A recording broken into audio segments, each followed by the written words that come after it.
Deb Nesbitt, editor of Carbon Extra. Dr. Chu, you would be aware that there is this debate here in Australia around the future of our renewable energy target, and that has caused within the sector an investment strike. Clean Energy Council says about $14 billion worth of fully approved, shovel-ready projects, mostly wind, are just not proceeding at the moment. I've watched over the last 4 or 5 years since the GFC, the Obama administration, pour millions, hundreds of millions of dollars into renewable energy, clean technology, energy efficiency, battery storage. And now the economy is slowly improving, jobs figures are looking better. To what extent can that investment in the clean tech, sector, clean energy sector, be credited with contributing to that economic improvement? I guess I want to know, does it really employ a lot of people, or the same amount of people that the fossil fuel sector or resources sector might? How important is it, for Australia's economy, do you think? Well, those are all very good questions. I think, in my opinion, and opinion of many economists, that when a country is in recession, stimulating the economy in wise ways is actually okay if you don't go overboard. This stimulus that was voted on in 2009 that went for, during the time I was there, I got $26 billion a year for my budget and another $34 billion in the stimulus. And the stimulus, we said, was how can we use this to go forward in a policy way, but do it in a way that it will actually generate private sector investments as well. Personally, I don't believe in subsidizing, paying for half or a third of something that you don't see has legs, because I've seen in the past many companies go in there, and as long as there's a subsidy, someone wants to pay for half, I'm in. As soon as the subsidy's on, I'm out. This is not the way you want to do it. And so I think, despite all the attacks, the loan program was a good way to do this, economically efficient way to do this. As I said before, the banks, Wall Street, did not want to make long-term loans, 20, 25-year paybacks for $500 million, $300 million. Too risky. Not only not too risky, not really too risky, they were making loans that get a 3-year payback at 25% interest. Who wants 10-year, 20-year payback at 8% interest? So they weren't even making loans because they got into better things. Bad mortgages, bundled, securitized, and you can sell them as AAA bonds. That was a big moneymaker for a while. And so, so the stimulus of that, in order to do those things, actually got the industry going in a major way. Your question about whether there was net jobs and net losses, I don't know. Or because the proper question, is it a net increase? Could there have been other ways to create jobs that would have created equal numbers of jobs? That I really don't know. But, you can spend money asking people to dig a hole in the ground and then fill it up, and that's not really productive. During the Great Recession of the 30s, the United States embarked on making lots of hydroelectric dams, public buildings, schools, things like that, till this day have been paid off in full by what it gave to society in terms of electricity, in terms of supporting universities and things like that. So those do create jobs. Your question about whether it's creating more or less jobs than fossil fuel, I don't know. Quite candidly, it may be a wash. You don't want to create a new industry that's inefficient. You want it highly automated. You want to. There's lots of jobs in installation and things like that. But those are temporary jobs, let me be candid. But on balance, usually jobs go where money goes, to first order. I'm just a physicist, so I look for conservation. You spend X amount of dollars here and X amount of dollars there, where both sides, fossil and renewables, want to get as efficient and as productive as possible, as automated as possible.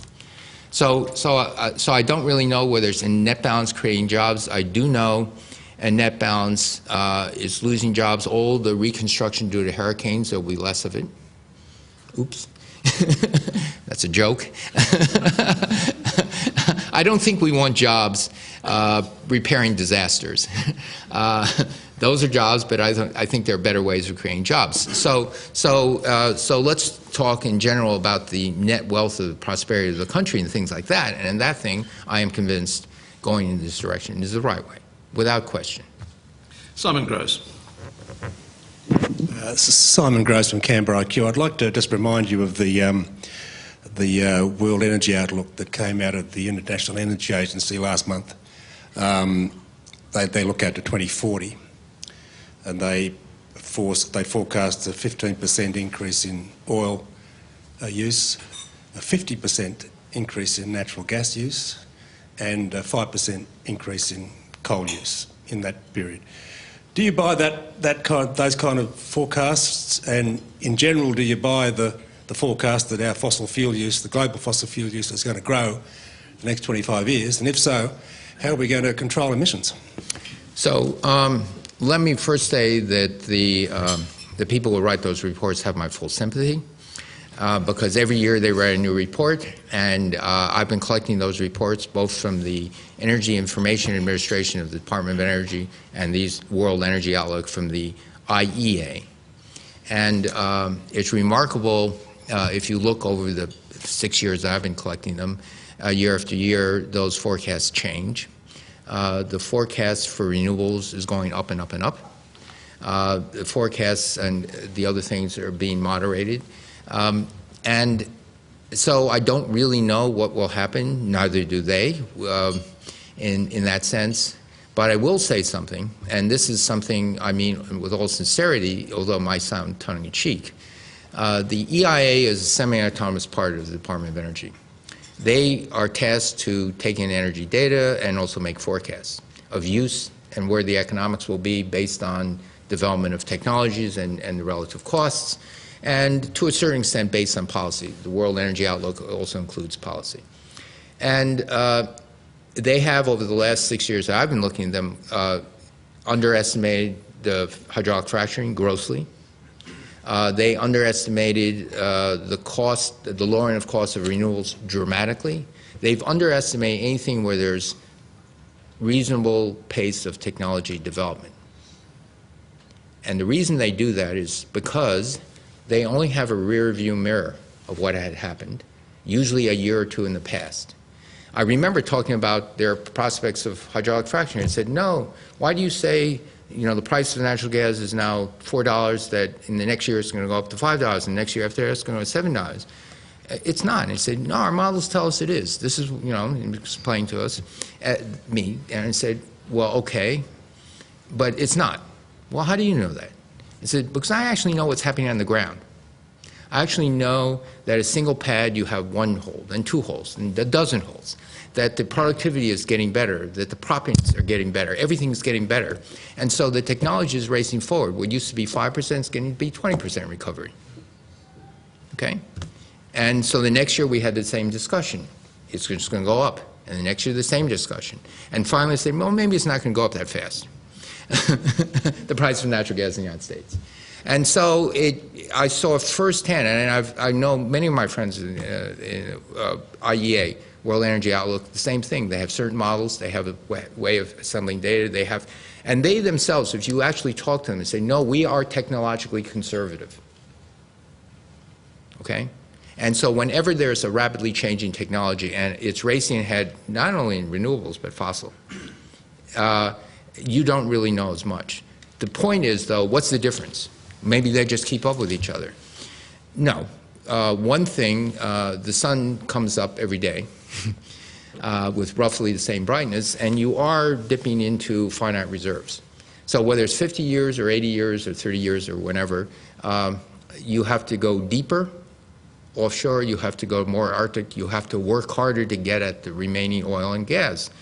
In renewables, that's not true. You actually have the sun, and Australia has lots of sun. And so there is a difference, even if the technological pace keep up. I personally think there's more technological headroom in the newer technologies. Final question today from Sophie Morris. Sophie Morris from the Saturday paper. Dr. Chu, you gave us a true or false quiz, so allow me to give one to you. What is your response to an argument that our Prime Minister has put in recent months, including at the opening of a new coal mine, that, and I quote, coal is good for humanity. True or false? False. Really false. It's good for the humanity associated with export of coal from Australia, without a doubt. I think it could be at a very short time scale. I mean, developing countries need more energy. But you actually want the developing countries to develop their infrastructure in a way that's the most efficient and the cleanest way possible, which actually uses less.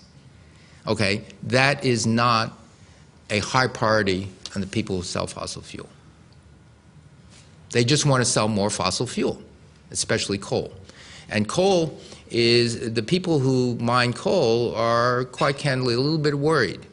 The United States has turned its back on coal. Natural gas just blew it away.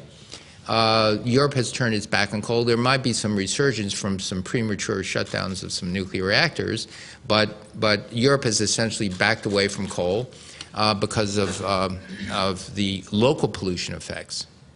SOx, NOx, acidic rain, mercury, particulate matter, all those things. And China is desperately trying to slow up their coal expansion and get a diversified portfolio. So while you need it in the short term, without a doubt, the short term meaning for, you know, a half a century, at some level, 3/4 of a century, you know, in the end, the technology will catch up and it doesn't become the low-cost solution.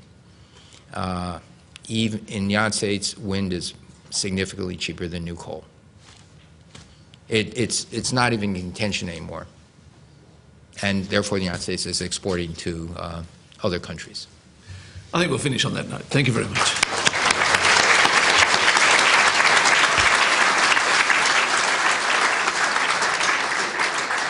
Dr. Stephen Chu, thank you very much for what has been an illuminating speech, particularly, and of course the serendipitous arrangement in a sense that it coincided with the meeting in Lima. It's always interesting with an address like this when you cast your eye around the room and see some of the more eminent scientific faces that you recognise themselves taking notes as you speak. So I think that's clearly a positive reflection on the way your speech was received here today. We never send our guests away empty-handed.